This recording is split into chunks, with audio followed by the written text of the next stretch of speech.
Hey guys, how you doing? Cody here, and today I'm sitting down with my good friend Rachel from activenutrition.com.au, and today we are talking about, obviously, nutrition. So just to give you a bit of history about Rachel, she's basically a qualified dietitian, and she's also a part-time marathon runner and fitness freak. So I thought she'd be a good person to talk to about, my goals into getting mad fit.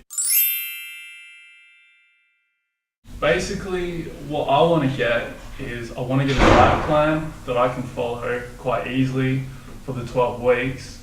I'm pretty slack when it comes to preparing my meals and that sort of thing, so I'd like to keep it quite simple.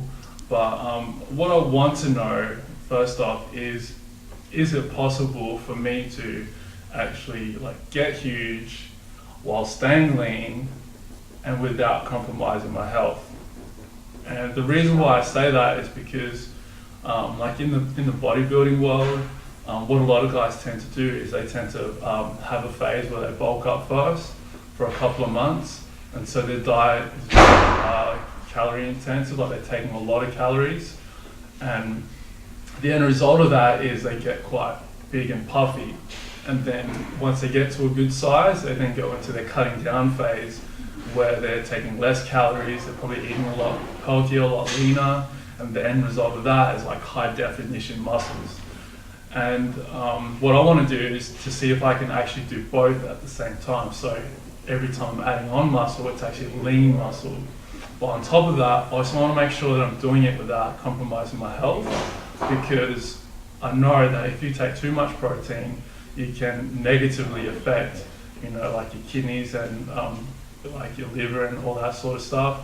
And your health generally tends to go out the window if you're solely focused on just building muscle, which I don't want to do. I still want to be relatively sick-free like I have been for the last year and a half or whatever it's been. So I don't want to lose my track record on that. So that's a pretty long-winded question, isn't it? No, that's fine. That's good. Okay, so back to the question. So I want to obviously build lean muscle, huge amounts of lean muscle within 12 weeks or less without compromising my health. So can I do that, and how do I do that? Okay, can be done, absolutely. Basically, the easiest way to explain it is that in our food there's three things. So there's protein, carbohydrate and fat. In your case, because you're wanting to build lean muscle and you're wanting to make sure you either want to lose a bit of weight or just maintain a healthy weight and still be really healthy throughout the 12-week period, what you need to do is every person has a certain range of energy that they need to get from food to do basic stuff, to eat, to think, to walk, to go to the shops, everything like that. So if you're exercising on top of that, ideally you need more energy, but it's where you're getting your energy from that's really important. If you're a marathon runner, I would say you need much more carbohydrate, because that's where we get the bulk of our energy from. Sure. In your case, you're wanting to build lean muscle. So if you have that window of the right amount of energy you need to do everything else you do in the day, you add on your weight training, essentially you need more protein. Right. To make sure you're building lean muscle, you need to make sure that the majority of that energy does come from protein, but the energy that you need to help assist that protein to build muscle, to prevent soreness, you need to get from carbohydrate. So it's really important to have them both together. Right. Obviously, avoiding things like fast food, sugar, packaged food, and things like that. So it's just clean food, sort of clean carbs. So when you're talking carbs, it's not French fries. It's more like a whole potato. Yeah, it's more like sweet potato, brown rice, other multi-grain bread and things like that. Fresh fruit and vegetables are really important as well. Okay, sure. So it's definitely not. There is.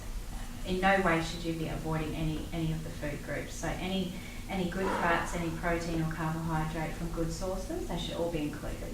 Right. So from that, what I got was, depending on what your ultimate goal is, you just need to adjust the percentages of how much carbs, how much protein, how much good fats you're actually taking.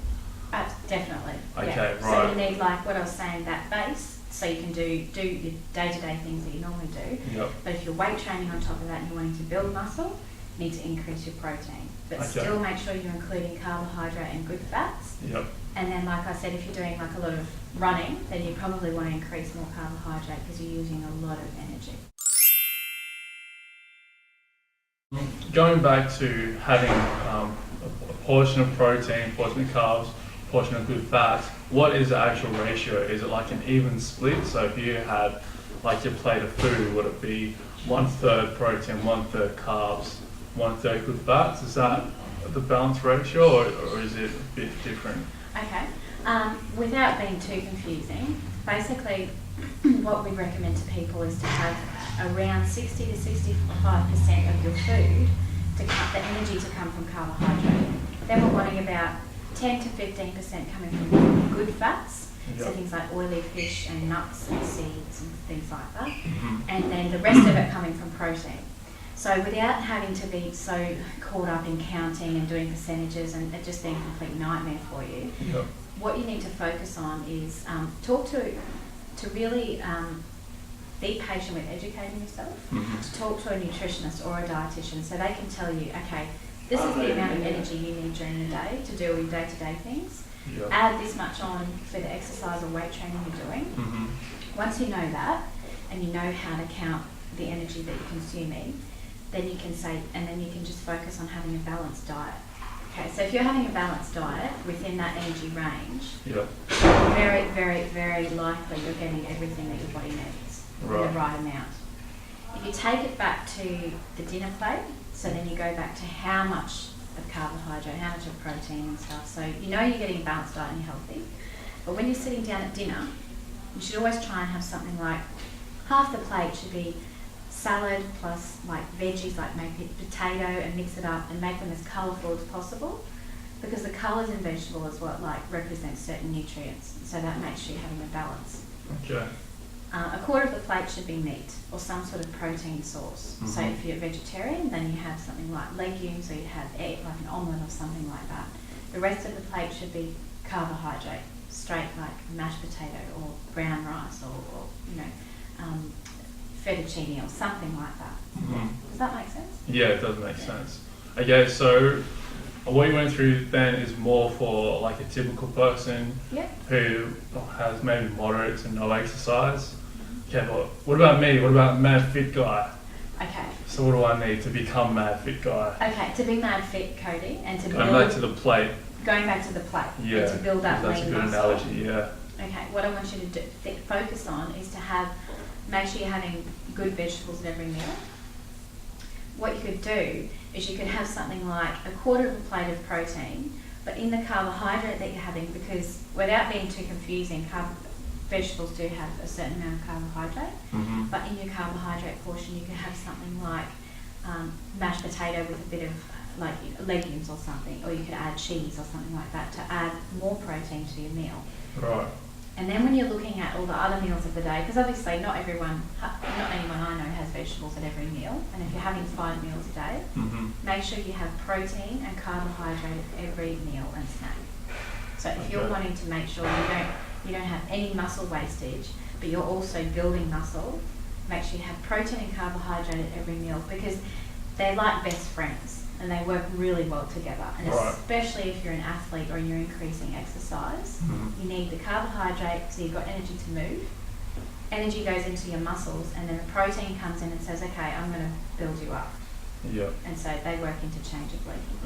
And this goes back to what Andrew was saying in the interview I had with him, where he was saying that having the carbs is actually essential in order for your muscles to be able to absorb the protein. Absolutely. And it's funny because you get a lot of bodybuilders or people who are just trying to build muscle who drop the carbs because they're afraid that they're going to build, unnecessary like bulk to Yeah. their muscle, not actually lean muscle. Yeah. Okay, so let's talk about the good fats in each meal, because you were saying just protein and carbs, but there was no mention of good fats. Like, should I still be having the good fats, or were you just saying that it's a priority to have protein and carbs? Yeah, it's definitely a priority. That's a really good question, because if you're having, like I said, if you go back to basics and you're having a balanced diet, if you're having meat, if you're having dairy, or another source of protein. Meat in particular has actually got a good amount of good fats in it. Right. So, but it is really important for you to include things like Brazil nuts and walnuts and almonds, which are really actually high in protein, but they're so high in good fats. Right. And also like oily fish, which once again is like a great source of protein, but really high in good fats. So salmon and tuna and mackerel, for instance. Yep. So it just again goes back to the fact if you can be patient enough to educate yourself and you know what a balanced diet is, and you're getting nutrition from all those areas, you're going to be getting enough for your body.